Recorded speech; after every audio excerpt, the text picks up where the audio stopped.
Every second you sit in a self-driving car, it makes more decisions than a chess grandmaster does in an entire game. A self-driving car is not really a car with a robot brain bolted on. It is closer to a flying data center on wheels, constantly reading the world and deciding what to do next. The first job is just seeing. Most self-driving systems use several types of sensors at once because no single sensor is good enough on its own. Cameras work like your eyes.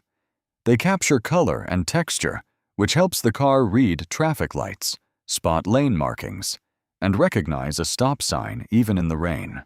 Lidar is different. It fires millions of laser pulses every second and measures how long each one takes to bounce back. The result is a three-dimensional point cloud, a floating map of everything nearby, accurate to a few centimeters. Radar rounds out the trio. It is not as detailed as lidar, but it works well in fog, heavy rain, and darkness, and it is very good at measuring exactly how fast another object is moving. All three streams, camera, lidar, radar, arrive at the same time, and the car has to stitch them together. This process is called sensor fusion. Think of it like comparing notes from three different witnesses to figure out what actually happened. Once the sensors agree on what is out there, the car builds a live map of its surroundings.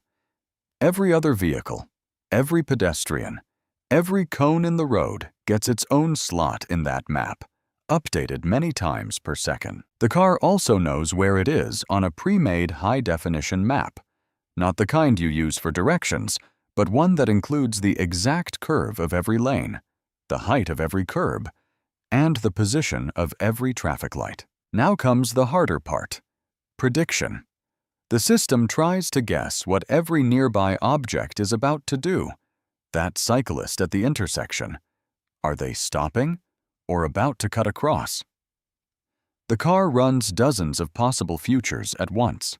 With those predictions in hand, a planning layer picks the car's next move.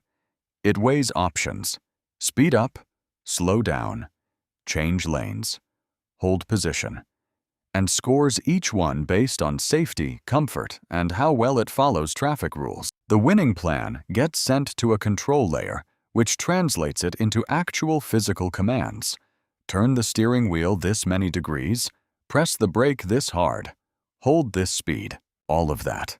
Sensing, fusing, mapping, predicting, planning, controlling, happens in a loop that can run 10 to 100 times per second, depending on the system.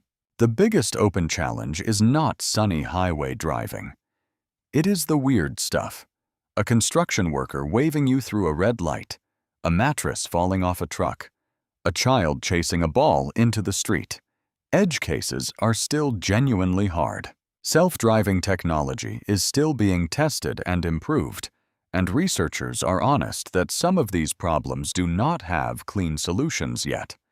But understanding what is happening inside the car every second is a good place to start. If you want to go deeper, the topic of sensor fusion alone has enough rabbit holes to keep you busy for weeks. What part of this would you most want explained further?